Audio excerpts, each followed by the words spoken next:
Hello, I hope all is progressing well. Welcome to I Don't Know, We Can Talk About It, where we discuss myriads of topics civilly, reasonably, and responsibly. My name is Kevin Dufresne. Our first topic is about improving attendance through summer options. Though the article does discuss ways to improve attendance as the school year starts, starting early being ideal, early in the article being in the summer, during somewhat of a break space from school, from an educational environment, from a schedule which one must adhere to so as to be in the know, to be aware of responsibilities, whatever obligations one has in connection with an educational environment. I really think the ideas are really good. Additionally, I feel as though a few different measures in connection with attendance may bolster efforts to improve attendance, such as creating a purposeful reminder, a steady reminder as to why attendance is important, especially in connection with one's projects, tests, quizzes, or whatever assignment type obligations one may have, especially considering a class that may not allow for a student to do makeup work without a reasonable excuse for an absence. I find absences may be very tricky to handle in connection with a curriculum, with a calendar. And I feel as though assessing how one may approach engaging attendance may be also helpful to any individual having to deal with being in class, being in an educational environment.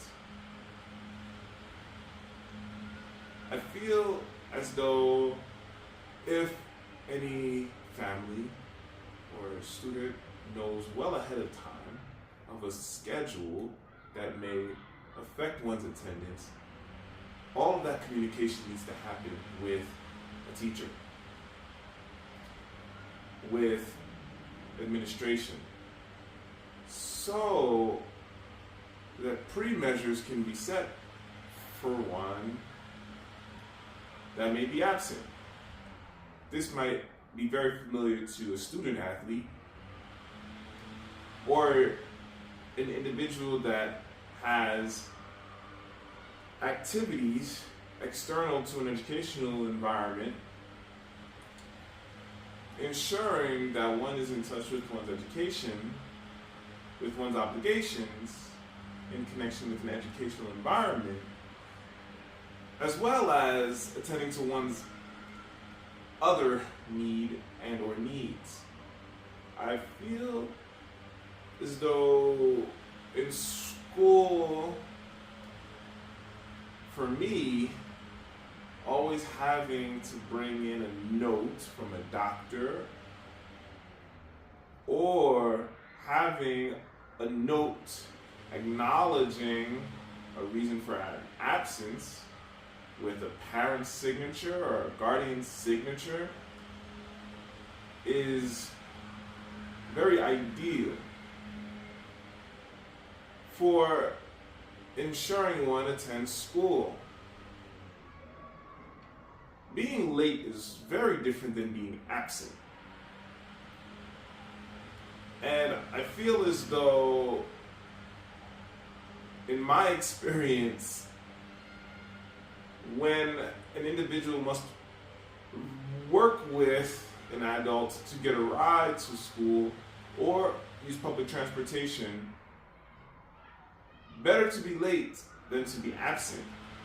Not just for the obligations in connection with an educational environment, though for one's safety as well. I feel as though steady reminders may be helpful, as well as guidance as to how to approach discussions about when one may be absent. I completely agree with the article about touching base with families.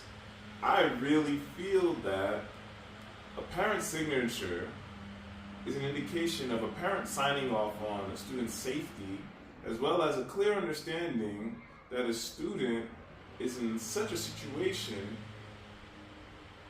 that attending school may be encroaching on that safety, if not for the student, for any other, considering potential disease.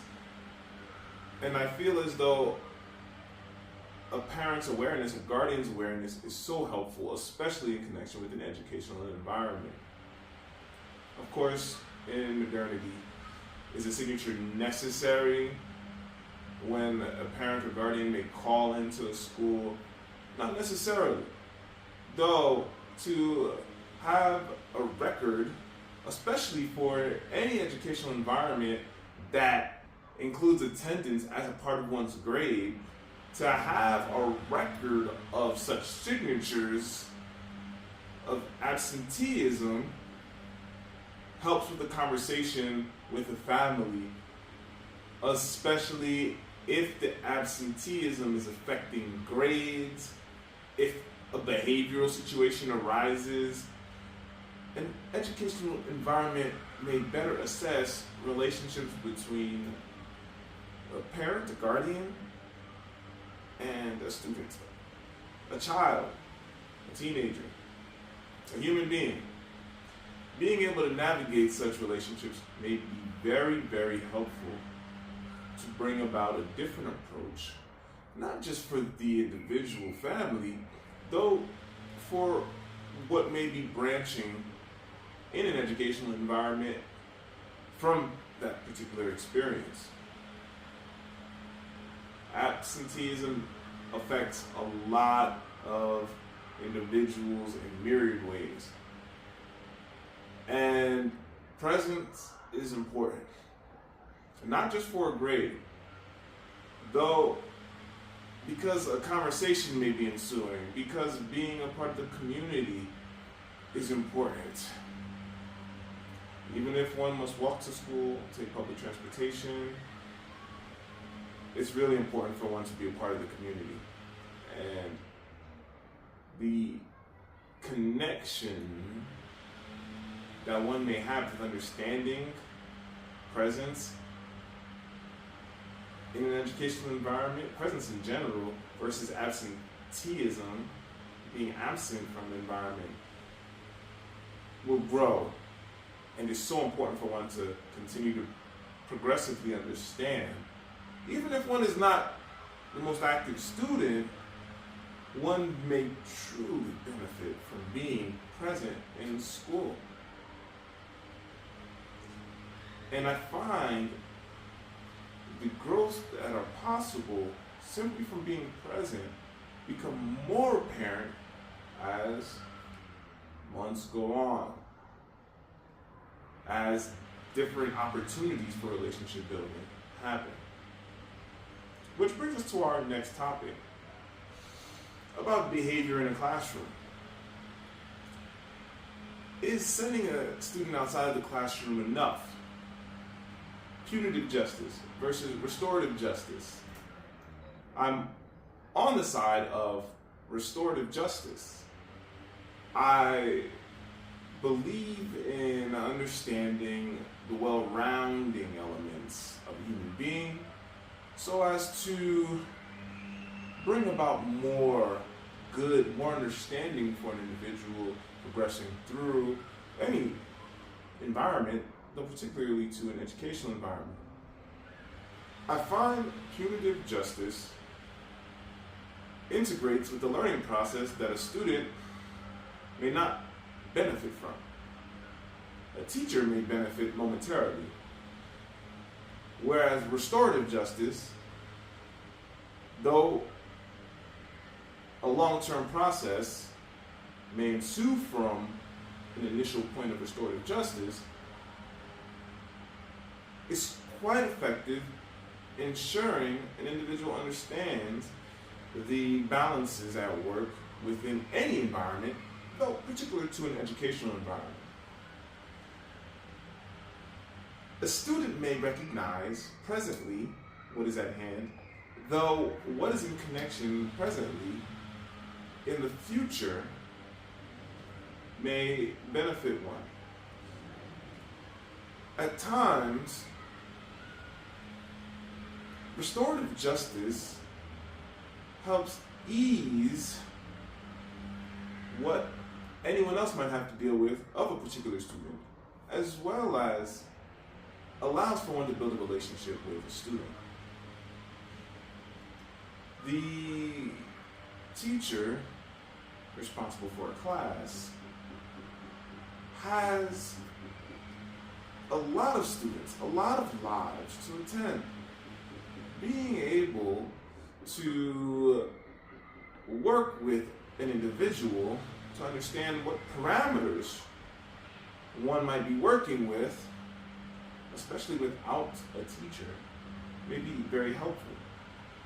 When I say without a teacher, I mean if in a situation a student finds a teacher always accessible, then a student that may find problems with any other students or anywhere else in an educational environment or any environment may find a teacher to partner with, to find the consoling. Though the teacher making aware that the teacher is not always going to be immediately present, or an individual like the teacher will be immediately present, may help a student engage better with one's life, as well as how one may be communicating, how one's relationships are progressing.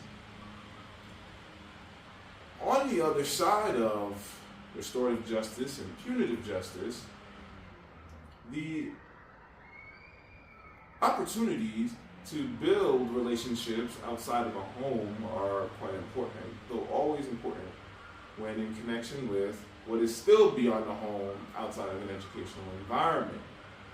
So, if any student is very, very active, a very high energy student, seeking attention for whatever reason, the parameters around the attention seeking initially need to be acknowledging whether the attention seeking is for an emergency reason or an entertaining reason or what reason. The attention seeking need not receive the fuel immediately. What needs acknowledgement, of course, is what everyone is subscribing to in the classroom. The lesson, as well as, of course, the personal needs the individuals may be feeling when a student or students attempt to seek attention in a way or so. Attending to the individuals experiencing, the receivers, at least the ones acknowledging what is happening, what may seem like a disruption, may be very helpful for the one actually in the situation, or the ones in a situation, in situations calling for attention. There are many ways that restorative justice can be useful. Of course, after-school programs and other interactions in connection with restorative justice may prove very valuable for any attention-seeking individual. Especially because when any is seeking attention, what I feel is most important, if one may like to connect it to restorative justice, is ensuring one understands what kind of attention is nice to have or receive or one needs to be looking for? What kind of attention is good attention? What are examples of individuals receiving good attention? Why do the individuals receive good attention? These types of highlights are very helpful, I find, and encourage a lifestyle, encourage a community of gratitude, of grace, of appreciation. Because there are a lot of awesome things happening in the world to acknowledge. All right, we're going to jump into some origami. Now, today we're going to do an origami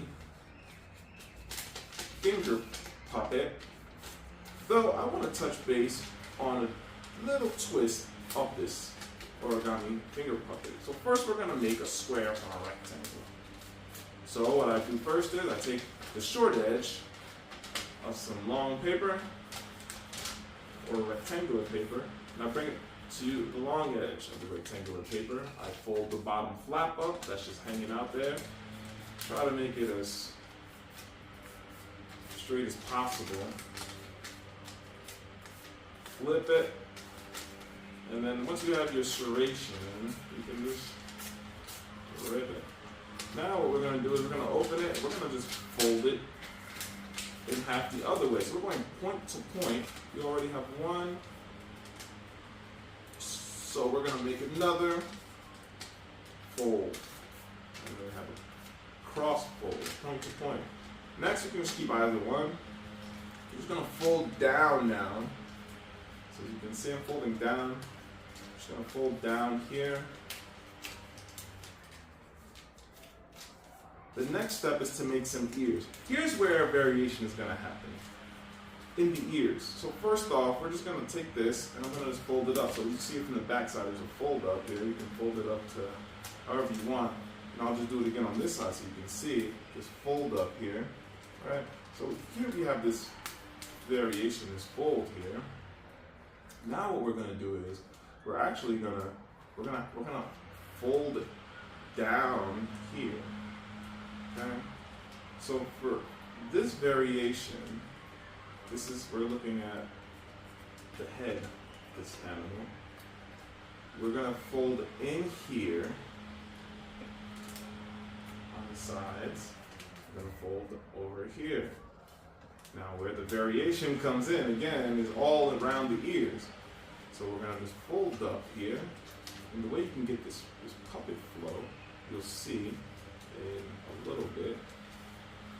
Get this here, and then we're just going to fold up. So now I'm doing all this back here, but we folded the sides in, tops in, and we're just going to fold one part up. You can fold it as much as you can until you get this little part up here, like a triangle. Okay? Now the next thing is you're going to use this part here as like a little bit of a hook. So you can just pop it in right behind where the ears are. See, I'm just going to take this flap, I'm going to flap it down here. Flap it inside, flapping it in, and then you have it. And then if you want to lift it up a little bit, you can.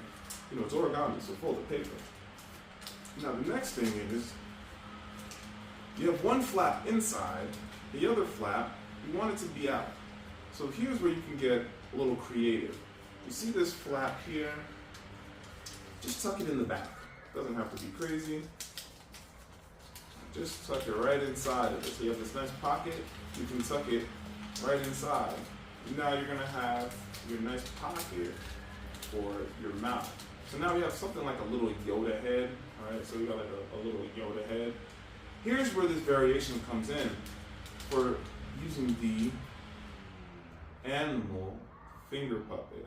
You can just literally flop down if you want to make this different. You can take this portion here, so fold a little bit of head here. Okay, and I'm making this one in light of recognizing the frog. Right, so then you can have somewhat of a nice little 3D effect here. You can, again, just fold a little bit over the ear. So you won't just be subject to a cat or a fox. You can make a little froggy too. And then it has like a little 3D bounce. And then here you go. So then when you design it, you can design it how you want, and you can like ribbit. You can really get a lot of different puppets, animals, from just folding the ears. And of course, you'll have this base here. Of course, how you design it is important too. So just keep that in mind with the ears. You can fold them in, give them these different forms and shapes, which can give you more options for your puppet. All right? So now, let's move on to our next topic. I appreciate reading physical books. Reading a physical book has long-term health benefits, and the long-term benefits are from reading a physical book of spatial development. The book and the reading together equals boosting spatial development. A Promised Land by Barack Obama. I am so glad about reading A Promised Land because I recall reading The Audacity of Hope by Barack Obama and a team member, Mr. Clough, I believe, and I appreciate the journey of Barack Obama. This is not a political conversation. Realistically, Barack Obama gives us an insider look into what the presidency, the second term, is like, what's happening on a political level within the presidency, within the government, within his job at the time. The reason why I have to say within his job is because we really get a deep dive into how aware a president is of what's really going on within the local community. At least I'll call that local community ground zero of the White House or any entity in connection with the White House. There's so much happening, and I'm reading the text thinking, the world is so big. The president is responsible for a country, then the president is responsible for connecting countries, relationships between countries, and I find the political sphere is in connection with near every sphere of industry, though with limitation.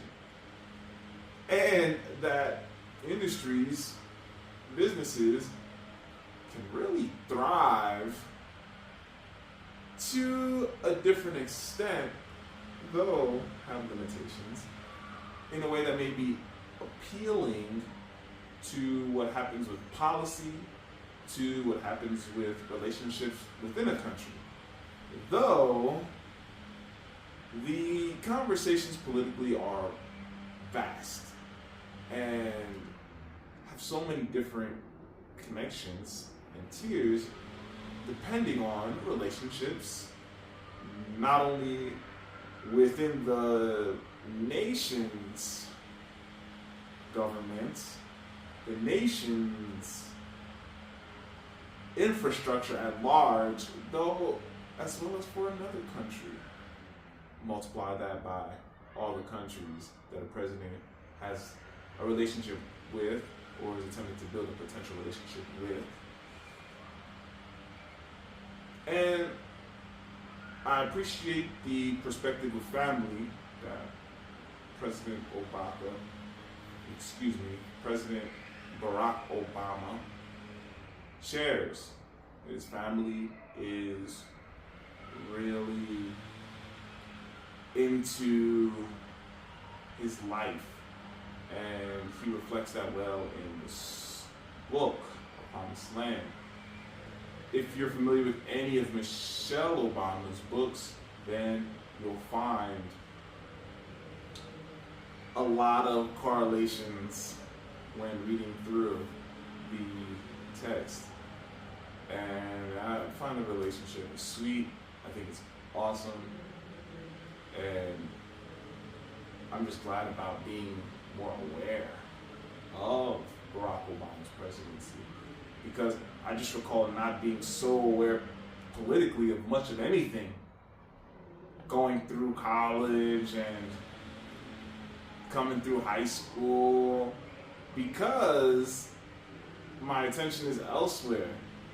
Which is not to say that individuals are not politically aware, though between video games, anime, all the stuff happening more immediately near me in mind,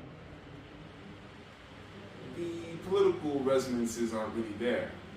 And I find that reading A Promised Land is very enlightening as to what really is going on to many different degrees in a government, particularly in relation to America, though touching base with what is happening in other relationships globally.